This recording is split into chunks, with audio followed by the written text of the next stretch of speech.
예수님은 종종 세상에 널리 알려진 상식 같은 이야기, 교훈 같은 이야기를 말씀하시기도 하십니다. 그렇다고 뻔히 알려져 있는 이야기를 반복하시려는 것은 아니고 그것을 통하여 하나님의 뜻을 알리려고 서론으로 사용하십니다. 자, 오늘 33절을 먼저 보시면 누구든지 등불을 켜서 움속에나 말 아래에 두지 아니하고 등경 위에 두나니 이는 들어가는 자로 그 빛을 보게 하려 함이라 입니다. 예, 등불을 켜는 목적, 등불을 놓아야 하는 위치에 대한 설명이 나오는데 지극히 당연한 말입니다. 그래서 34절로 연결하면 내 몸의 등불은 눈이라. 내 눈이 성하면 온몸이 밝을 것이요 만일 나쁘면 내 몸도 어두우리라 입니다. 몸에 대하여 말씀하시면서 등불의 역할을 맡은 것이 눈이라고 하고 눈이 건강해야 제대로 볼 수 있어서 몸이 밝아지고 눈이 나쁘면 즉 제대로 보지 못하면 몸이 어둡게 된다라고 말씀하시는데 이것도 당연한 말씀입니다. 눈의 중요성, 눈의 역할을 강조하면서 눈의 상태에 따라 몸의 상태도 달라지는 것으로 설명을 하고 있는 것 같습니다. 그런데 35절과 36절을 보면 포인트가 조금 달라지는 것 같습니다. 그러므로 내 속에 있는 빛이 어둡지 아니한가 보라. 내 온몸이 밝아 조금도 어두운 데가 없으면 등불의 빛이 너를 비출 때와 같이 온전히 밝으리라 하시니라 입니다.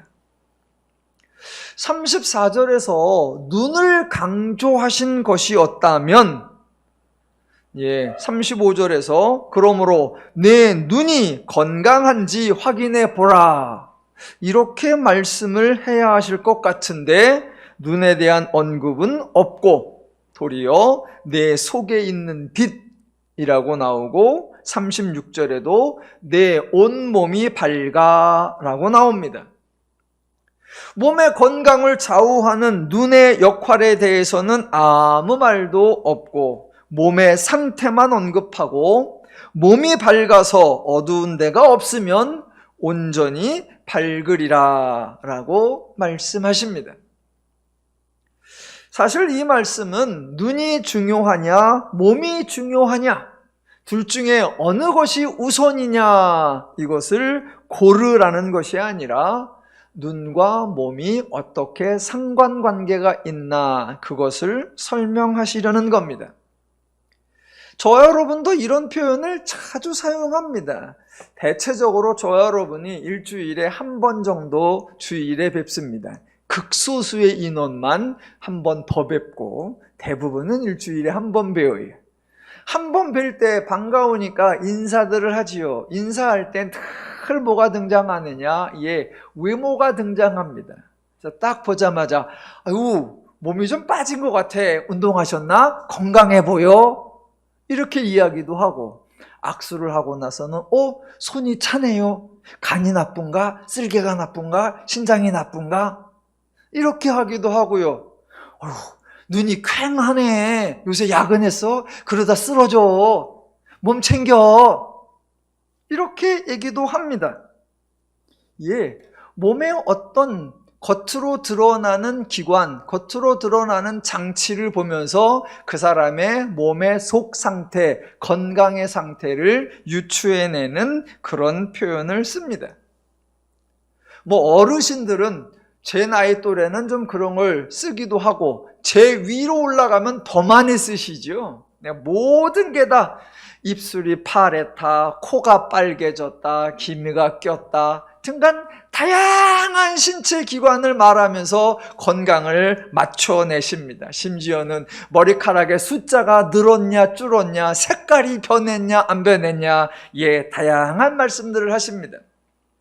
그거는 우리나라만이 아니고요, 우리 연배만이 아니고요, 아마 모든 곳에서 통용되는 표현이었던 것 같습니다. 예수님 당시의 유대 나라, 그 당시의 로마 나라, 그 당시의 그리스 지역, 이 지역들에서 자주 사용되는 표현이 눈과 관련이 있었다고 합니다. 그래서 34절이 나오는 거예요. 34절의 맨 앞에 내 몸의 등불은 눈이라. 요걸 조금 바꾸어 표현하면 내 눈이 몸의 등불이다, 내 눈이 몸의 증거이다 라는 뜻입니다. 풀어서 설명하면 눈을 보면 몸 상태를 알 수 있다, 또는 몸의 상태가 눈에 다 표현된다, 그런 뜻입니다. 그래서 34절을 전체를 풀어보면 이렇게 됩니다.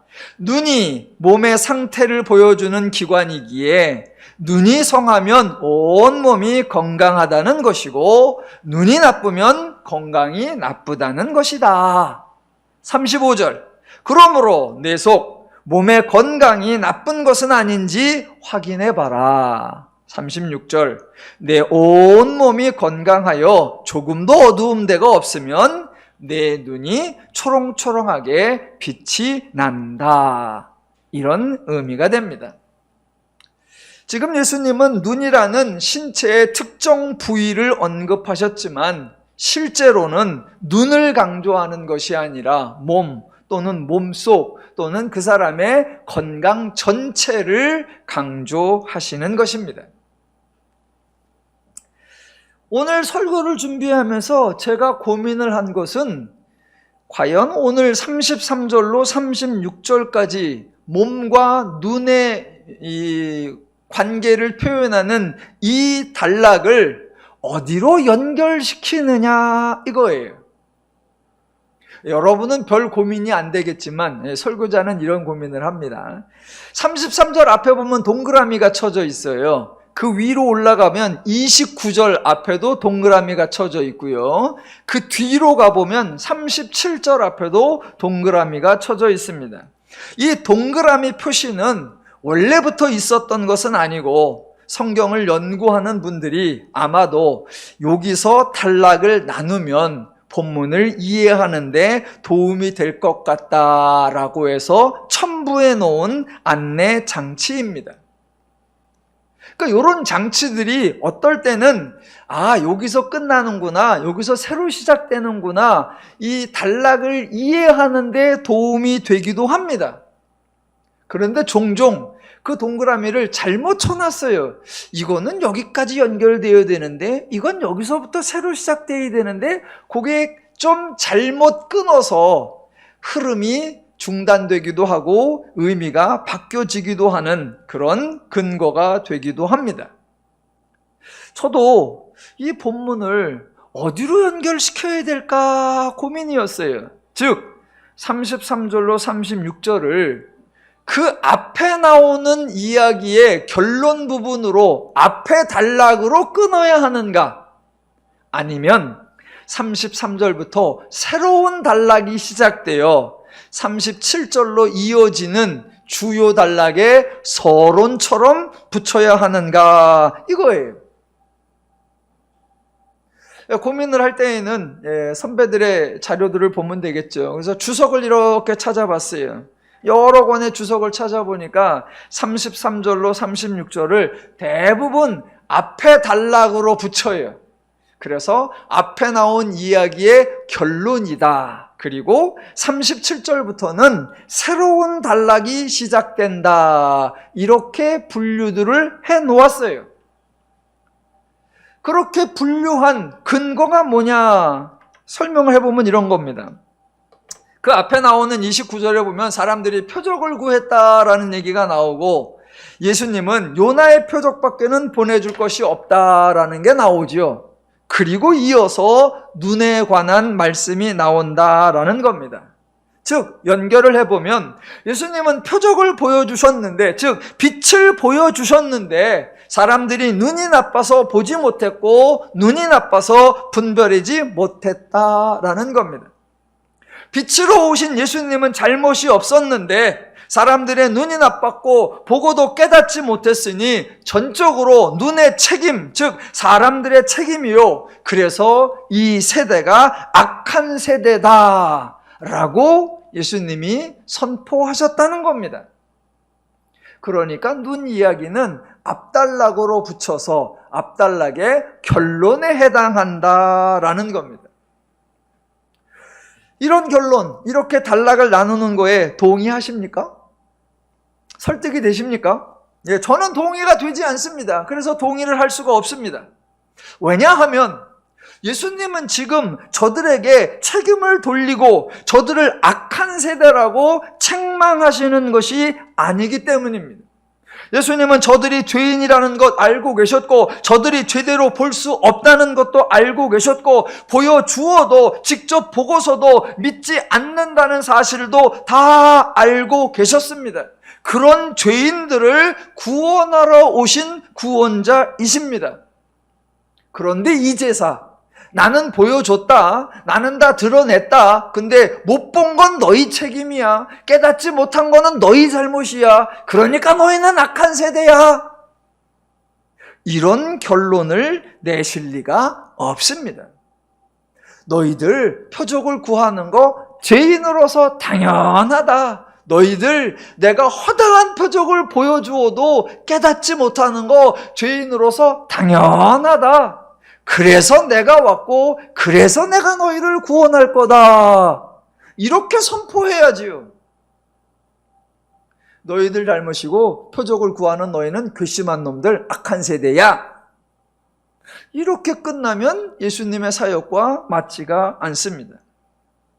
그래서 저는 대부분의 주석가들이 구분하는 것과는 좀 다르게 아주 극소수만이 선택하는 다른 선택을 해서 단락을 나누기로 했습니다. 여기 앉아 계신 여러분도 여기에 앉아 있다라는 근거로 저와 함께 소수파에 속하게 되셨습니다. 앞단락은 32절까지로 단락이 끝나는 거고, 즉 앞단락의 결론은 요나보다 큰 이가 여기 계시고 솔로몬보다 더 큰 이가 여기 계시다, 그래서 예수가 니느웨 사람들의 반응보다 더 큰 반응, 남방 여왕보다 더 대단한 반응을 만들어 내실 거다라는 것이 결론으로 앞단락이 끝난다는 겁니다. 그리고 33절부터 새로운 단락이 시작되어서 이어지는 7절부터 그 이후에 해당하는 이야기들의 서론이 되도록 오늘 본문이 등장했다라는 겁니다. 그래서 33절로 36절의 몸의 상태, 눈의 상태가 어떻게 연결되는지 37절 이후와 어떻게 이어지는지 확인해 볼 거고, 여러분이 일리가 있다, 납득이 된다, 그럴 수 있겠다, 충분히 공감하도록 제가 설명을 잘 해보도록 하겠습니다. 자, 33절로 36절은 몸의 상태를 눈으로 보여주고 건강의 상태가 눈에 확인이 된다, 이런 표현이었고요. 자, 이제 37절과 38절로 가보겠습니다. 예수께서 말씀하실 때에 한 바리새인이 자기와 함께 잡수시기를 청함으로 들어가 앉으셨더니 잡수시기 전에 손 씻지 아니하심을 그 바리새인이 보고 이상히 여기는지라입니다. 건강의 관점에서 위생적 개념으로 접근을 한다면 예수님은 실수를 하셨고 바리새인의 반응은 매우 일반적이라고 할 수 있습니다. 외출했다가 돌아오면 손을 씻고, 화장실에 갔다 온 다음엔 손을 씻고, 음식을 먹으려고 할 때에는 손을 씻는 거, 청결의 목적 당연하고 병균을 제거하는 목적 당연합니다. 그러니까 손을 씻지 않는 것을 보고 바리새인이 예수님을 이상히 여기고 당황한 표정을 짓고 있다면 예수님은 바로 잘못을 시인하고 얼른 손을 씻으면 상황은 해결됩니다. 예수님이 밖에서 복음사역을 행하시다가 매우 허기져서 같이 식사하자고 하니까 막 들어오셔서 허기져서 손 씻는 것을 잊었을 수도 있고요. 손님으로 와서 손짓을 물레나라 이래라 저래라 하기가 좀 뭐해서 그냥 조용히 자제하고 계셨을 수도 있습니다. 그랬는데 초청한 바리새인이 이상하게 여기니까 괜히 오해 살 건 없고 얼른 손을 씻으면 상황은 깔끔하게 종료가 됩니다. 근데 예수님은 손을 안 씻었네? 그러지도 않고, 손을 씻어야겠네? 그러지도 않고, 예수님은 전혀 다른 반응을 보이셨습니다. 왜 그러셨을까요? 그 이유는 지금 바리새인은 예수님의 행동에 대해 위생적 관점이나 건강의 개념으로 접근하는 것이 아니라 종교적 기준으로 접근했기 때문입니다. 유대교에서는 성전에 들어가기 전에 손을 씻어야 한다. 음식을 먹기 전에 손을 씻어야 한다. 부정한 것을 만졌으면 손을 씻어야 한다. 등등의 반드시 손을 씻어야 한다는 다양한 규정을 만들었습니다. 손을 씻어야 청결해지고, 손을 씻어야 세균이 떨어져 나가고, 손을 씻어야 건강해져, 이런 의미가 아니라 손을 씻는 것이 부정함을 제거하는 방식이고, 그렇게 손을 씻어야 정결하게 되고 거룩하게 되고 의롭게 된다라는 종교적 의미를 첨부시켰습니다. 지금 바리새인은 예수님의 손 씻는 행동을 밥 먹기 전에 손을 깨끗이 하나 위생적 관점이 아니라 종교적 방식으로 접근을 한 겁니다. 만약 예수님의 건강을 걱정했다면, 왜 손을 안 씻느냐라고 안타까워하는 것이었다면, 손 씻을 물을 주면 되고, 아이고 잊으셨나 보네, 아이고 배가 많이 고프셨네, 아이고 손부터 씻으시죠, 그러면 되죠. 그런데 종교적 기준으로 들고 들어와서 이상하게 보는 거예요. 이상하게 본다는 것이 의아하게 본다는 것이 아니라, 와, 예수님은 유대교의 규례를 따르지 않는군요. 그렇다면 당신은 부정한 사람이네요 라고 비난하고 있는 것입니다. 제가 자꾸 반복하는 것처럼 예수님의 위생을 걱정했다면 예수님을 집으로 모실 때에 자기가 나와서 문 앞에서 어서 오세요 라고 하면서 자기 먼저 손 씻고 예수님도 손 씻으시고 그리고 들어가시죠, 그러면 되잖아요.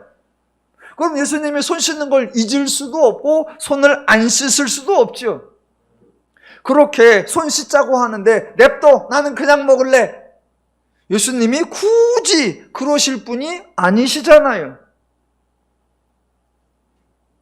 아마 바리새인은 이미 자기 집 안에서 자기들만이 손을 씻을 수 있는 공간에서 손을 씻고 나왔을 겁니다. 그리고 손님으로 오신 예수님에게는 아무런 배려도 해주시지 않은 거예요.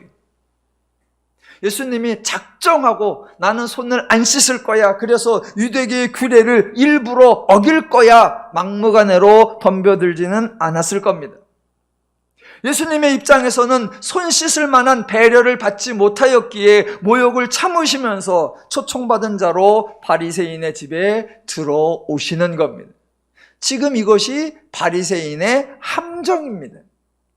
예수님을 존경해서 접대하려는 것이 아니라 어떤 바리새인은 나와서 예수님을 대답하기 난처한 것을 질문함으로 함정에 빠뜨리고, 지금 이 바리새인은 예수님을 종교적 규례를 어기는 함정에 빠뜨리는 거예요. 그래서 자기는 유대교 규례를 잘 따르는 의로운 사람이고 예수님은 하나님의 규례를 어기는 부정한 사람이다라는 비난이 만들어지게 하는 겁니다. 예수님은 바리새인의 함정을 알고 계셨고, 바리새인이 이상히 여기는 거, 정확하게 표현하면 경멸스럽게 여기는 그런 표정도 보셨습니다. 다 아시고 나서 예수님이 보이신 반응, 예수님이 보이신 말씀이 39절 이하가 되는 겁니다. 주께서 이르시되 너희 바리새인은 다시 주께서 이르시되 너희 바리새인은 지금 잔과 대접의 겉은 깨끗이 하나 너희 속에는 탐욕과 악독이 가득하도다. 어리석은 자들아, 겉을 만드시니가 속도 만들지 아니하셨느냐? 그러나 그 안에 있는 것으로 구제하라. 그리하면 모든 것이 너희에게 깨끗하리라 입니다. 지금 바리새인과 예수님의 대화는 위생에 관한 내용이 아니고 건강에 관한 대화가 아닙니다. 그래서 예수님도 바리새인에 속한 종고, 표면적으로는 유대교이고 실질적으로는 모든 죄인들의 종교적 허상을 지적하시는 거예요. 모든 종교가 허다한 종교 행위들을 행하고 있습니다. 아침과 저녁으로 행하고 성전에서 행하고 길거리에서 행하는 다양한 종교 양식들, 손 씻는 것부터 해서 시시콜콜한 것까지 규례를 정하고 삶을 통제하는 허다한 종교 율례들에 대하여 통쾌하게 지적하시는 것, 그게 바로 너희 바리새인은 지금 잔과 대접의 겉은 깨끗이 하나 너희 속에는 탐욕과 악독이 가득하도다 입니다. 아시다시피 겉을 깨끗이 한다고 속이 깨끗해지는 것이 아니고 겉을 빛이 나게 하고 향내가 나게 만든다고 해서 속이 정결해지고 새로워지는 것이 아닙니다. 이 표현은 그 앞에 나왔던 33절로 36절까지에 나왔던 표현이 표현만 바꾸어서 반복되는 거예요. 눈과 몸의 건강의 상태에서 눈을 크게 떴다고 해서 몸속이 좋아지는 것이 아니고, 혹시라도 눈을 치장하고 속눈썹을 붙이고 선글라스를 껴서 눈을 예쁘고 멋있게 한다고 해서 속에 망가진 건강이 회복되는 것이 아니다. 추워서 입술이 파래졌는데 빨간색 립스틱을 바른다고 해서 몸이 데워지는 것이 아니다. 그것을 지금 39절에서 바리새인은 몸속은 엉망인데 그래서 눈이 퀭한데 계속해서 렌즈를 갈아 끼우고 안경만 닦고 있다라는 겁니다. 온갖 종교 행위로 하나님을 속이려고 하고 있습니다. 그런 자들을 향해 하시는 하나님의 말씀이 40절, 어리석은 자들아 겉을 만드시니가 속도 만들지 아니하셨느냐. 다른 표현으로 하나님은 속지 않는다. 또 다른 표현으로 너희만 스스로 속고 있을 뿐이다. 그래서 그들을 누구라고 부른다고요? 어리석은 자들아 라고 지적하는 겁니다.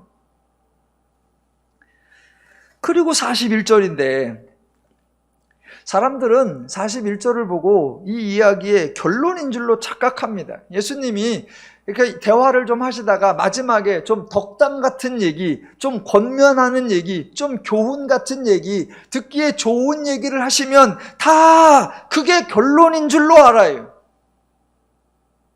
그 앞달럭에서도 어떤 율법 교사가 와서 내가 무엇을 하여야 영생을 얻으리까? 그 긴 대화의 끝이 가서 너도 이와 같이 행하라. 그러니까 봐라, 예수님이 가서 하라고 했다 라고 착각합니다. 아니요, 그렇지 않습니다. 41절도 이게 결론이 아니에요. 이게 권면이 아니에요. 다시 한번 읽어볼까요? 41절. 그러나 그 안에 있는 것으로 구제하라. 그리하면 모든 것이 너희에게 깨끗하리라 입니다. 예, 이 말이 맞아요. 맞는 말이긴 한데 결론이 아니에요. 왜 결론이 아니냐? 예, 맞는 말이긴 한데 불가능한 말이기 때문입니다. 저들은 어리석은 자들입니다. 속에는 탐욕과 악독이 가득한 사람들입니다. 스스로 속을 바꿀 수 없는 사람들입니다. 기껏 한다는 것이 속은 내버려 둔 채 계속해서 잔과 대접에 겉을 닦고 문지르고 광을 내고 있는 사람들입니다.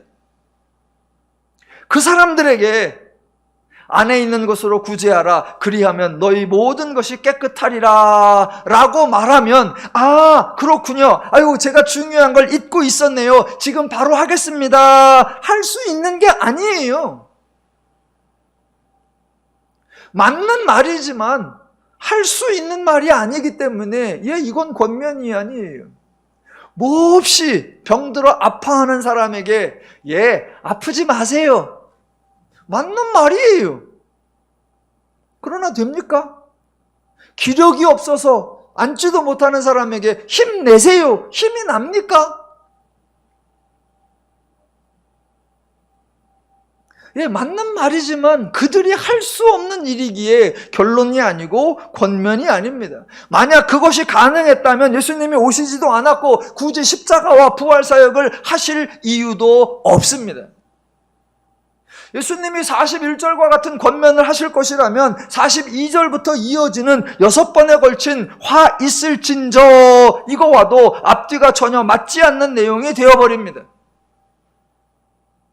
예수님은 특정한 직업이나 특정한 신분에 대해 언급하신 적이 거의 없는데 오늘 본문에서는 아주 직설적으로 바리새인이여, 아주 직설적으로 율법 교사여 라고 호명합니다. 그리고는 죄인을 구원하러 오신 그리스도와는 맞지 않는 듯한 화 있을진저 이것을 선포하십니다. 화 있을진저, 어쩌다가 자신을 시험하는 바리새인이 괘씸해서 감정이 격해져서 한번 화 있을진저 쏟아붓는 것이 아니라 자그마치 6번이나 반복을 하십니다. 그 6번도 오늘 이 사람에게 한 번 하고 며칠 지나다가 저쪽 가서 또 한 번 하시고 3년 동안에 걸쳐 6번이 아니라 그 자리에서 동일한 대상들에게 6번을 반복하십니다. 이 정도 되면 화 있을진저 저주하는 것, 그 정도를 넘어서서 아주 저주받으라고 고사를 지내시는 듯한 모양새입니다. 그런데 예수님이 과연 그렇게 하실까요?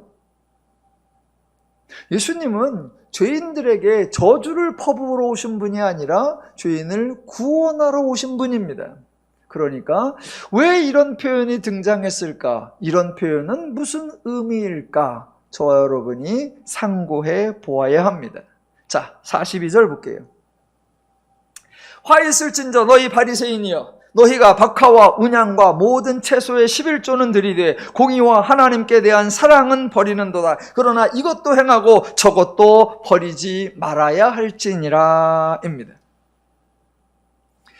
저 여러분이 바리새인에 대한 선입견이 있죠. 그놈들은 나쁜 놈들이야, 그놈들은 악한 인간들이야, 그동안 아주 괘씸한 인간들이야 라고 하는데, 선입견을 좀 빼고 적대 감정을 빼고 일단 기본적인 것을 살펴보겠습니다. 본문에 바리새인들이 한 일이 나오는데 41절 박하와 운향과 모든 채소의 11조를 들이되입니다. 11조 나왔다고 민감하게 반응하지 마시고 그냥 들어보시기 바랍니다. 여러분, 11조는요, 사람이 소득의 10분의 1을 하나님께 바치는 것이다. 이게 강조가 아니에요. 자신이 수고하여 얻은 소득의 일부를 하나님께 바친다. 이게 강조가 아니라 하나님이 인간에게 필요한 것을 공급해 주신다. 이게 강조입니다. 즉, 인간이 일하고 인간이 수고해서 인간이 얻어낸 수입의 일부를 하나님께 드린다. 그것이 아니라 하나님이 내게 주셔서 내가 받은 것의 일부를 하나님께서 주셨음을 인정한다라는 의미입니다.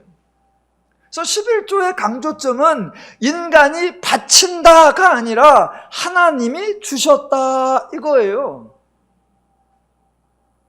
보세요. 내가 수고하고 애써서 열심히 일해서 소득을 벌었어요. 그 소득을 벌었는데 그것의 10분의 1을 하나님께 바쳐야 돼요. 그러고 싶으세요? 내가 수고하고 내가 애써서 내가 소득을 얻었는데 하나님이 그 중에 10분의 1을 내놓으래. 그런 걸 사회에서는 뭐라고 하느냐? 약탈이라 그래요. 약탈이라고. 아무것도 안 해줘 놓고 내가 애썼는데, 내가 수고했는데, 내가 부지런했는데, 내가 일했는데, 그래서 내가 얻었는데 갑자기 내가 벌은 것 중에 일부를 내놓으래. 그게 약탈이에요. 하나님의 11조는 그런 의미가 전혀 아니에요.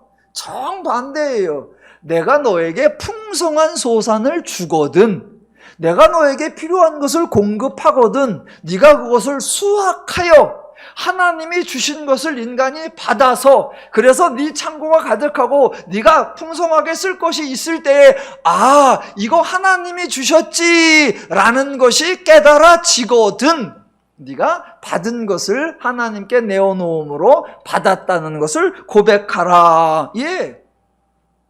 이미 하나님께로 받았고 하나님이 주셨다는 게 전제예요. 많이 주시고 그 증거로 받은 걸 내놓으라. 내놓을 수 있죠. 왜? 받은 게 전제가 되니까. 아무것도 안 내놓고 10분의 1 내. 무슨 양아치세요? 자릿세 뜯어가세요? 11조는 전혀 개념이 달라요. 인간이 바친다가 아니에요. 하나님이 주셨다예요. 그게 강조예요. 애초에 모든 율법이 그러하듯 11조도 종교적 규례가 아니었고, 그러니까 이후에 어떤 조치가 이루어지는 선제 조건이 아니었습니다. 이미 받은 것에 대한 감사이기에 11조를 드린다고 해서 추가적인 복이 오는 것이 아니고 11조를 드리지 않는다고 해서 주어진 복이 취소되는 것도 아닙니다. 이런 설교를 하면 성도님들이 꼭 쓸데없는 용기를 내세요. 안 해도 되는구나. 갑자기 자신감 뿜뿜, 용기 뿜뿜. 그래서 하던 것도 안 해. 막 저도 입에서 화 있을 진저가 막 쏟아지고 싶어. 설교를 들으면 하나님께로 받은 거구나. 그렇지. 그래서 안 하던 11조를 하겠다는 용기가 나와야 되는데 하던 것도 안 하는 용기가 나오면 안 돼요. 중요한 거, 내가 수고해서 벌은 것을 바친다가 아니라 하나님께서 풍성하게 주셨다는 것을 인정한다 이거예요. 자, 기독교는 하나님의 은혜로 인간의 삶을 변화시키는 거지, 인간의 행동으로 하나님의 마음과 조치를 바꾸어 내려는 그런 종교가 아닙니다.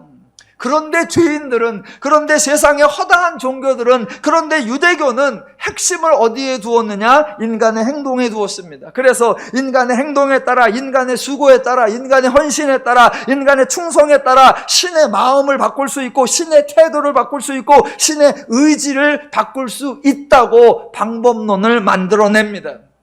그러니까 당연히 네가 하는 거에 따라 신을 바꿀 수도 있어. 그러니까 열심을 내죠. 열심을 내어서 그 넘어선 과도한 희생을 요구하고, 하나님이 풍요롭게 누리며 살라고 주어진 것들에 대해도 먹지 않으리라, 하지 않으리라, 금욕 이런 것까지 발생하게 됩니다. 모두 하나님의 말씀, 하나님의 뜻에 대한 왜곡이에요.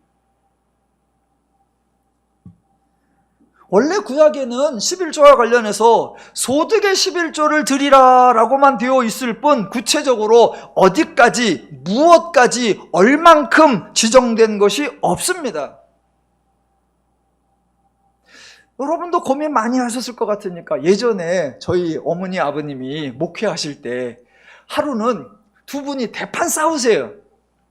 왜 싸우느냐? 11조 때문에 싸우셨어요. 옆에서 가만히 들어보니까 저희가 조그만한 집이 하나 있었는데 이 집에서 이사를 가게 됐어요. 저희 집이었어요. 자택이었는데 이걸 이제 팔고 이쪽으로 이사를 가야 돼요. 이쪽으로 가서 이걸 사야 돼요. 자, 요거를 집이 있었는데 매매를 하니까 집을 판 돈이 들어왔잖아요. 그러니까 우리 아버님은 목사님이니까 돈이 들어왔지 않냐? 소득이지 않냐? 그러니까 이거 11조를 떼야 된다. 이거예요. 살림을 맡으신 저희 어머님은 그게 무슨 소득이냐? 그건 그냥 원래 있던 집이고, 집이 팔으니까 돈으로 바뀌었을 뿐이고, 그걸로 옆에 집을 또 사야 되니까 그건 소득이 아니다. 그냥 장소만 바뀐 거다. 누가 이겼을까요? 여러분도 이런 고민 허다하게 하잖아요. 그러니까 우리 아버지는 돈이 들어왔지 않냐? 그럼 소득이지 않냐? 그러니까 11조를 떼야 되지 않냐?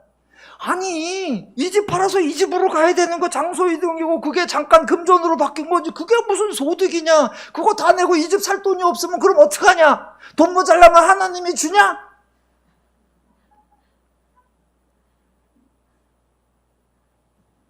우리 어머님이 타협안을 냈어요. 좋다 좋다, 당신이 목사니까 11조를 낸다면 좋다. 그러면 이 집 살 때, 원래 살 때 얼마였는데 지금 팔으려고 하니까 얼마를 받았다, 시세 차익이 얼마 났나, 그거는 원래 드린 돈보다 좀 더 생겼으니까 그 차익은 그러면 11조라고 해줄게. 그까지 듣고 저는 잠이 들어서 그 다음은 몰라요. 아마 많이들 실생활에 그런 논쟁 하실 겁니다. 율법에는 하나님이 내게 주시거든 네가 그것을 소산을 거두고 그래서 얻은 소득의 10분의 1을 하나님께 드리라 라고만 되어 있지, 어디까지가, 무엇까지가, 얼만큼까지가 안 나옵니다. 이거는 율법이 너무 허술하다 이런 의미가 아니라 하나님이 인간의 신앙을 존중해 주셨다라는 의미입니다. 신이 명령하면 무조건 복종해. 하나님이 이거 내라고 하면 그냥 내고, 이만큼 내라고 하면 그냥 내. 무조건 따지지 말고 내라고 하신 것이 아닙니다. 하나님이 주신 것을 네가 받고 나서 이거 하나님이 주셨구나, 이게 하나님의 은혜이구나, 이게 하나님의 복이구나, 정말로 감사하구나, 그 감사하게 여기는 거에 따라 행동하라라는 거예요. 정말 소중한 배려입니다. 소중한 배려예요. 소중한 배려. 그런데 유대교는 그것을 종교적 의도로 율법을 확대했고 율법을 왜곡했습니다. 그것이 어디까지 왔냐? 음식까지요. 그래서 음식을 먹을 때에 그 음식 중에 11조를 드리지 않은 음식을 먹으면 부정하여진다라는 규례를 만드는 거예요. 그래서 그들이 박하와 운향과 모든 채소의 11조를 드렸다 이거예요. 박하, 향료 중에 하나고요. 운향, 허브 같은 향료 중에 하나예요. 향료 중에 하나. 여러분, 박하와 운향은 들에서 자라는 향료 같은 것이고, 채소도 의도적으로 길러 먹는 것이 아니라 자연적으로 자라난 것을 거둔 거예요. 여러분, 이걸 소득이라고 할 수 있을까요? 애매하죠? 자, 봄이 되면, 지금은 도시 생활이라 좀 실감이 덜 나시겠지만, 약간만 외곽으로 가서 시골 생활, 농촌 생활 하시는 분은 봄이 되면 딱 지나가다 말고, 쑥이 났네? 그럼 저 지나가다가 쑥 뜯어요. 그거 소득이에요? 또 이쪽 가다 보니까, 아이고, 냉이가 났네? 라고서 냉이 뜯어다가, 자, 저녁 해 먹어요. 그거 소득이에요? 그냥 가다가 주운 거잖아요. 막 냉이 기르느라고, 그냥 쑥 키우느라고 막 애쓰고 수고하세요? 지금 그 사람들이 박하와 운향과 모든 채소, 그거를 막 엄청나게 수고해서 엄청나게 애써서가 아니라 그냥 길거리 있는 거 하나 주워오고 길거리 있는 거 하나 따온 거예요. 이런 거 소득이라고 하기에 아주 애매합니다. 그런데 유대교는 규례로 만들어 놓는 거예요. 내가 얻는 모든 것에 11조를 바쳐야 한다. 어디까지? 음식물에까지. 그래서 음식물 중에 만약 11조를 드린 것을 하지 않은 음식을 먹으면 부정하여진다. 그러니까 일단 모든 거 다 맞춰놓고 보는 거예요. 이런 건 율법의 신실한 것이 아니라 하나님의 의도와 무관하게 과도한 거예요. 지금 예수님의 말씀은 11조를 드리는 것을 잘했다 그런 의미 아니고요. 그렇다고 과도하게 드리는 것은 잘못이다 이런 말씀이 전혀 아닙니다. 의무와 명령 때문에 겁과 두려움 가운데 바치는 것은 아무리 작은 것이라도 과도한 것이고, 받은 은혜에 감사해서 기쁨과 즐거움으로 드리는 것은 아무리 많아도 과도한 것이 아닙니다. 핵심은 뭐예요? 11조가 아니라 율법에 대한 이해. 더 핵심은 뭐예요? 그 율법을 주신 하나님에 대한 이해예요. 하나님이 좋아서 기쁨으로 드리는 것 문제가 되지 않습니다. 받은 것이 너무 감사해서 과하다 싶을 정도로 드리는 것도 문제가 되지 않습니다. 왜? 본인이 기뻐하고 본인이 감사하고 있으니까. 그러나 반대로 하나님에 대한 오해, 혹시라도 드리지 않아서 벌을 받을까 봐 힘에 겹도록 행하는 거, 그거 심각한 왜곡이기 때문에 하나님과 무관하게 스스로 고통받고 있기 때문에 그 자체가 문제입니다. 앞에 나온 것도 그거예요. 몸속이 상태가 눈으로 드러난다. 눈만 어떻게 한다고 해서 속이 고쳐지는 것이 아니다. 속은 탐욕과 악독이 가득하다. 그런데 자네 겉만 닦는다고 달라지는 게 아니다. 너희들의 본질, 하나님에 대한 이해, 율법에 대한 이해, 그것을 바로잡아야 하는데 하나님에 대하여는 온통 왜곡하고 율법의 뜻은 온통 변질시키고 그러놓고 율법을 잘 지키고 있습니다. 그거 심각한 문제다, 이 말씀이에요.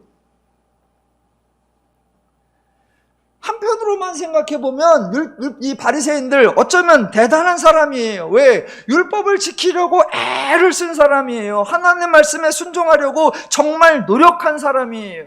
저와 여러분은 흉내도 못 낼 만큼 오죽하면 박하와 운양과 모든 채소의 11조를 드릴 정도였습니다. 그 정도였으면 예수님이 그저 위로 차원이라도 오 바리새인이여 복이 있을진저 한마디 해줄 만도 하십니다. 그런데 예수님은 그런 말씀을 하시지 않았습니다. 자, 성경이요, 앞뒤를 연결해 보면 참 재미있어요. 오늘 본문에서는 화 있을진저가 6번이 나오는데 다른 본문에서는 복이 있을진저, 우리말 성경에는 복이 있나니 라고 표현하신 게 있습니다. 여러분 잘 아시는 마태복음 5장에 팔복이 있고요, 누가복음 6장에 팔복이 있습니다. 그런데 거기 나오는 표현이 재미있어요. 제가 소개시켜 볼게요. 심령이 가난한 자는 복이 있나니, 애통하는 자는 복이 있나니, 온유한 자는 복이 있나니, 의에 줄이고 목마른 자는 복이 있나니, 긍휼히 여기는 자는 복이 있나니, 마음이 청결한 자는 복이 있나니, 화평하게 하는 자는 복이 있나니, 이거예요. 단 한 번도 정기적으로 예배하고 기도하는 자가 복이 있나니 아니고요, 금식하고 구제하는 자가 복이 있나니 아니고요, 헌금하고 봉사하는 자가 복이 있나니 아니고요, 박하와 운양과 모든 채소의 11조를 드리는 자가 복이 있나니 아니에요. 물론 마음이 중요하지 행동은 중요하지 않다, 그런 의미가 절대로 아닙니다. 행동 당연히 중요합니다. 단 어떤 행동이냐예요. 죄의 원리에 근거한 행동, 당장에도 곤고하고 힘들고 나중에도 부당한 결과가 임하기 때문에 힘들다. 반대로 하나님의 원리에 근거한 행동, 당장에도 선하고 즐겁고 행복하고 나중에도 본인도 행복하고 주변 사람도 행복하다. 그래서 모든 것을 그 마음, 그 중심, 그 근본, 하나님을 바로 알고 하나님의 의도를 바로 깨닫고 하나님의 뜻대로 행하는 것, 그것이 소중하다, 이거예요. 그러니까 기독교는 인간의 행동의 결과로 그 사람이 변화될 수 있다, 그렇게 말하지 않고 하나님의 은혜로 그 사람이 변화되고 그렇게 변화된 사람이 행동으로 열매를 드러낸다라는 거예요. 저는 기독교의 원리이어야 맞다고 생각해요. 그래서 저도 목회에 이 원리를 적용하려고 애를 씁니다. 제가 여러분에게 이거 바꿔보세요, 이거 시도해보세요, 이거 노력해보세요, 여러분의 행동을 촉구하는 걸 거의 하질 않습니다. 대신 하나님의 일하심을 선포하고 하나님의 은혜를 선포하고 하나님의 진리를 선포하고 하나님의 말씀을 선포합니다. 그 말씀이 여러분 속에 심어질 때 여러분의 생각이 달라지고 기준이 달라지고 원리가 달라지고 방법이 달라져서 여러분의 삶의 태도가 달라지고 여러분의 삶에 대한 반응이 달라지고 계십니다.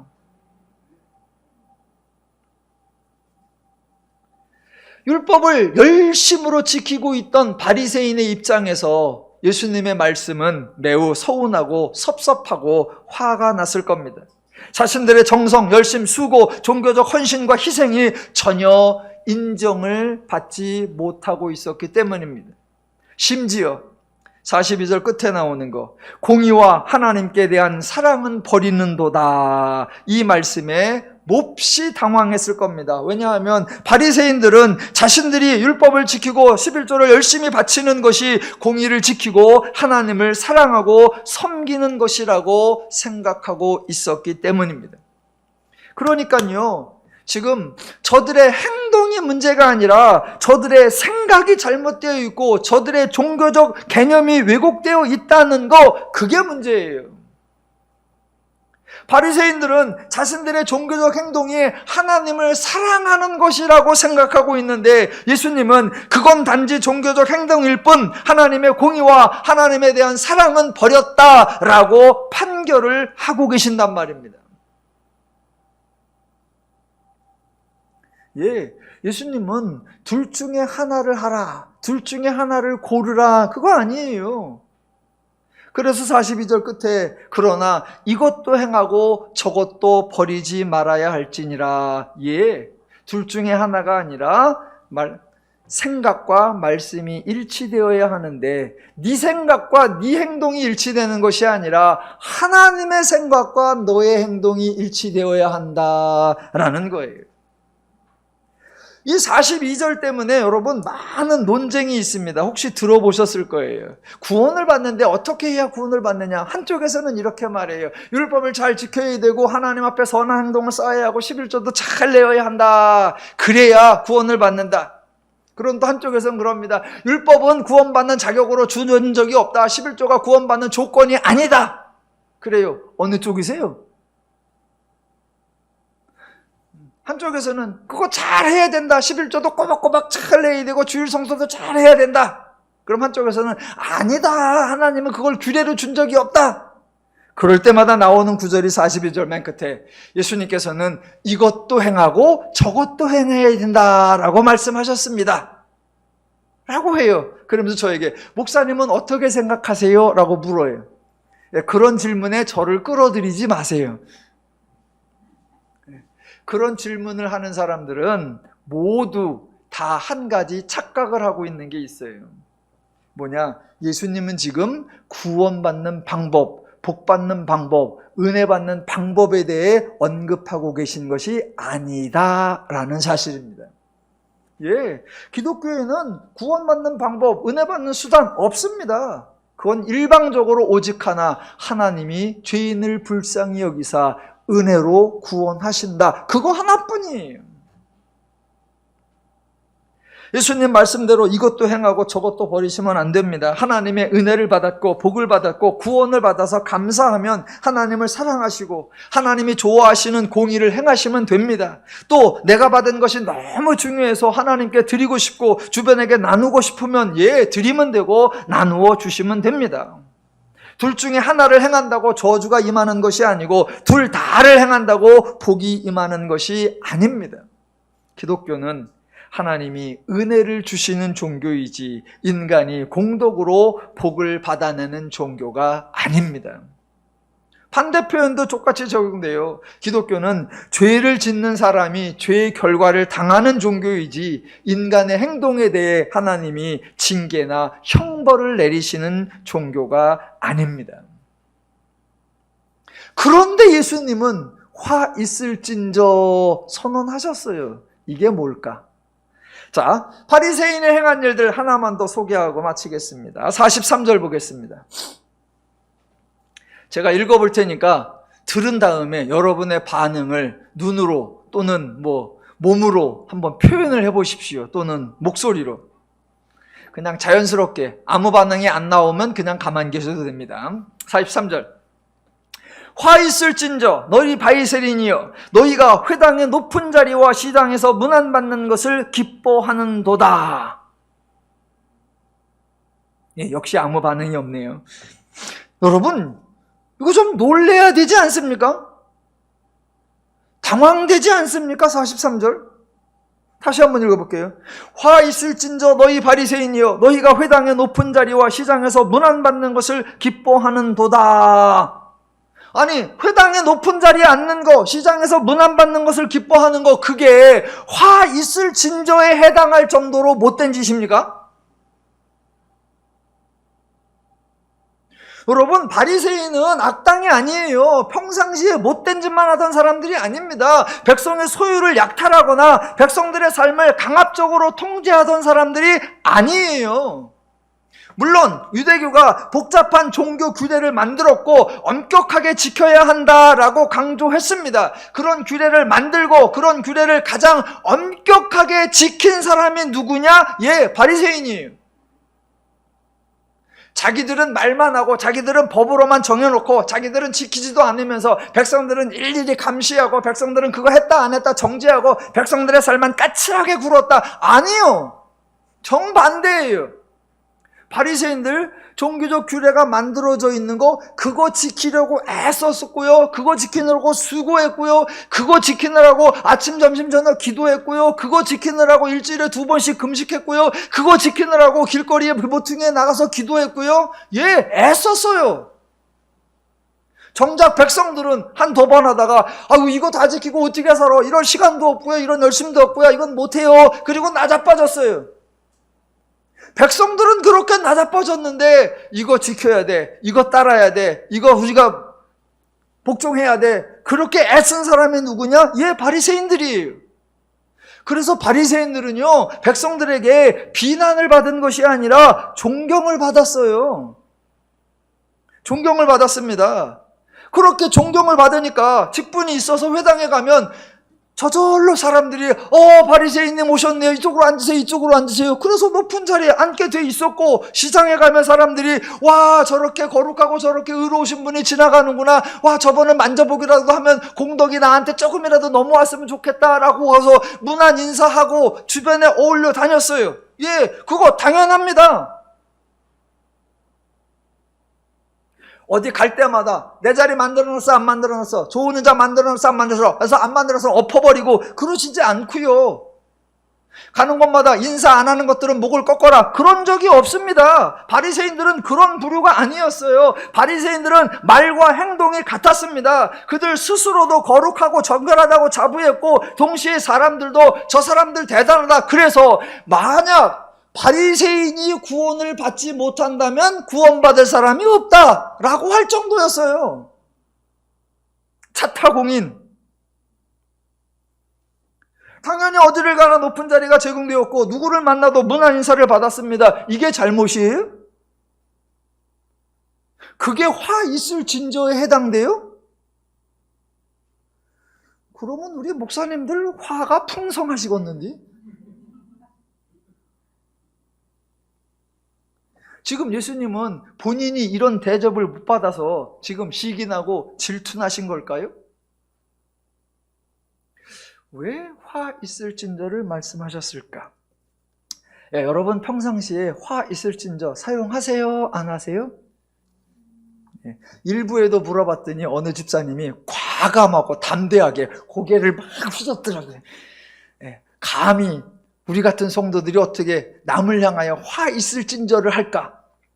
아니요. 저 여러분 화 있을진저 평상시에 많이 하세요. 아마 오늘 아침에도 하고 오셨을지도 몰라요. 도대체 화 있을진저가 뭔가? 예, 한번 풀어보겠습니다.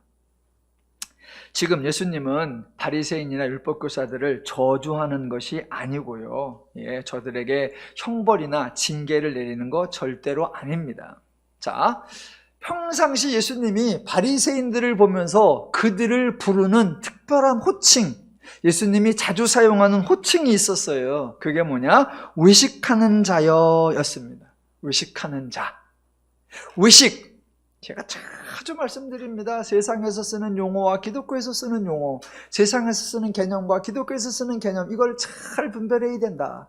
외식하는 자, 외식. 그래서 제가 국어사전을 검색해 봤잖아요. 그랬더니 외식이 3가지가 나와요. 첫 번째, 집에서 먹지 않고 바깥에 나가서 사 먹거나 대접받는 거 외식.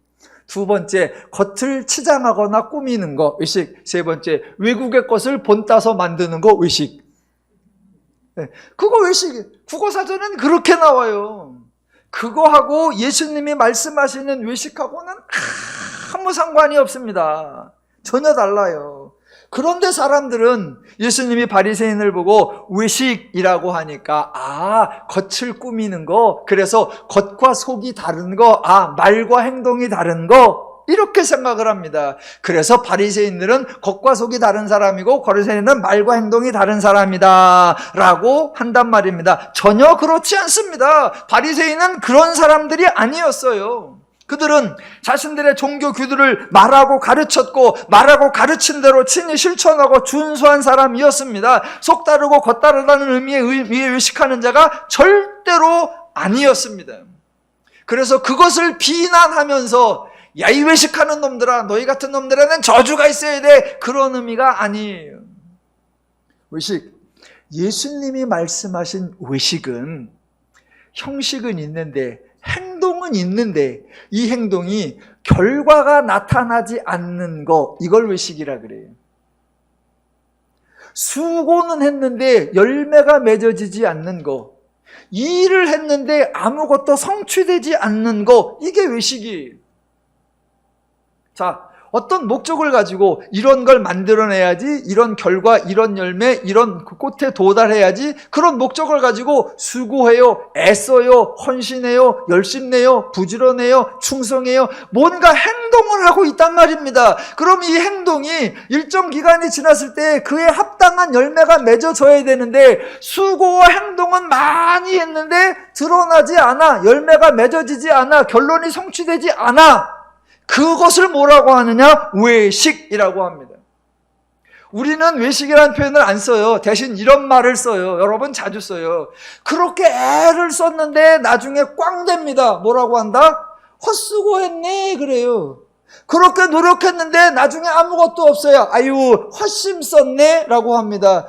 그렇게 부지런을 떴는데 아무 열매가 없어. 그럴 때 뭐라고 한다? 쓸데없는 일을 했구만 그래요. 헛심 쓰는 거, 헛수고하는 거, 쓸데없는 일 하는 거, 그걸 종교적 용어로 뭐라고 하느냐? 예, 외식이라고 합니다. 행동을 안 한 게 아니에요. 내가 이렇게 해야지 마음을 먹었고 내가 그거 행동을 했어요. 말과 행동이 일치됐고 마음과 행동이 일치됐어요. 그 수고를 했어요. 근데 결과가 없다. 그걸 뭐라고 한다? 헛심. 헛수고 쓸데없는 일, 그걸 예수님은 뭐라고 하셨다? 종교적인 표현으로 외식하는 자. 자, 그럼 보세요. 여러분 주변에 외식하는 자가 있겠죠. 여러분의 자식일 수도 있고 여러분의 남편일 수도 있고 여러분의 아내일 수도 있고 여러분의 친족일 수도 있고 여러분의 직장 동료일 수도 있고, 딱 보니까 애는 쓰는데 저거 아무짝에도 쓸모없어. 수고하는데 저거 꽝이요. 그거 보이잖아요. 알잖아요. 자, 그러면 그렇게 외식하는 자들에게 여러분 따로 저주할 필요가 없습니다. 헛수고를 하고 있는 자들에게 별도의 화 있을진저 언급할 것도 없고요, 강조할 것도 없습니다. 쓸데없는 일을 하고 있는 자들에게 별도의 징계나 형벌을 내릴 것도 없습니다. 왜? 그냥 두면 됩니다. 수고했는데 아무 한 게 없다. 그럼 그거 자체가 헛심이잖아요. 헛수고잖아요. 그게 낭비잖아요. 거기에는 저주를 부를 것도 없고 아무 악담을 할 것도 없어요. 그냥 둬. 그러면 여러분이 주변에 그걸 그렇게 하는 사람이 있어. 그러면 여러분이 그걸 보고 뭐라 그래요? 딱 보니까 저거 꽝이야. 그런데 지금 뭣도 모르고 열심을 내고 있어요. 그럼 딱 뭐라 그래요? 어르신들은 쯔쯔쯔, 또는 뭐라 그런다? 아이고, 또는 어쩌나? 왜? 좀 있으면 꽝인 게 드러날 거거든. 조금 있으면 헛된 일 한 게 밝혀질 거거든. 그러니까 보면서 아이고 저걸 어째나, 아이고 이거요. 하시잖아요. 평상시 많이 하시잖아요. 그게 그런 헛심 쓰는 자, 쓸데없는 일을 하는 자, 헛수고하는 자, 외식하는 자, 그런 자를 보면서 아이고 저거 어째나, 아이고 쭈쭈쭈, 요게 화 있을진저예요. 그러니까 화 있을진저의 원래 단어 뜻, 헬라어 원래 단어 뜻이 안타까운 마음에, 탄식하는 마음에, 놀래는 마음에, 이거예요. 그래서 원래는 그냥 이건데 그 번역을 화 있을진저라고 번역해 놓은 거예요. 그러니까 여러분 화 있을진저 평상시 많이 하셨다 안 하셨다? 하셨잖아요. 자식놈이 쓸데없으면 아이고 하셨잖아. 남편이나 아내가 허심쓰고 있으면 어이구 하셨잖아요. 직장에서 아랫사람들이 쓸데없는 일 하고 있으면 어이구 하셨잖아. 예, 그거예요. 지금 예수님이 딱 보시면서 애는 쓴다, 수고는 한다, 참 부지런하고 열심을 낸다. 아이고, 그게 화이스진저예요. 따로 저주하시는 게 아니에요. 그들이 지금 잘못된 개념에, 잘못된 인식에 그렇게 생각하고 뭔가 지금 막 좋아해요. 그래서 길거리에서 문 안 받는 거, 높은 자리에 가서 앉는 거 봐라. 나도 의롭고 주변 사람들도 나를 의롭다고 하잖아. 차츰차츰 나를 의로운 거야. 이제 우리에게는 복이 올 거고 우리에게는 상이 올 거고 천국은 따는 당상이야. 락 생각하고 있는 그들을 보시면서 아이고, 예, 예수님은 지금 온갖 악담을 쏟아내고 계시는 것이 아니라 속상해하고 계십니다. 그런 바리새인을 예수님은 어떻게 하신다? 예, 구원하실 거예요. 그런 바리새인들을 위해서도 예수님은 십자가를 지시고 부활 사역을 행하실 것입니다. 그 증거가 있죠. 바리새파 중에 바리새파 가장 엄격했던 사람, 예, 바울도 하나님의 은혜로 구원을 받습니다. 여러분은 참 지혜로우신 분들이십니다. 왜요? 헛수고를 하지 않으시기 때문입니다. 여러분은 정말 신앙적으로 현명하신 분들입니다. 왜요? 시간이든 물질이든 체력이든 종교적으로 낭비하지 않고 계시기 때문입니다. 여러분은 바울보다 훨씬 대단하신 분들이십니다. 왜요? 엉뚱한 길을 돌아 오지 않으셨기 때문입니다. 여러분은 엄청 복이 많으신 분들입니다. 왜요? 은혜를 받았고 은혜를 누리고 계시기 때문입니다. 하나님을 더욱 알아가시고 더욱 행복한 삶을 풍성히 누리시기를 주님의 이름으로 축원합니다.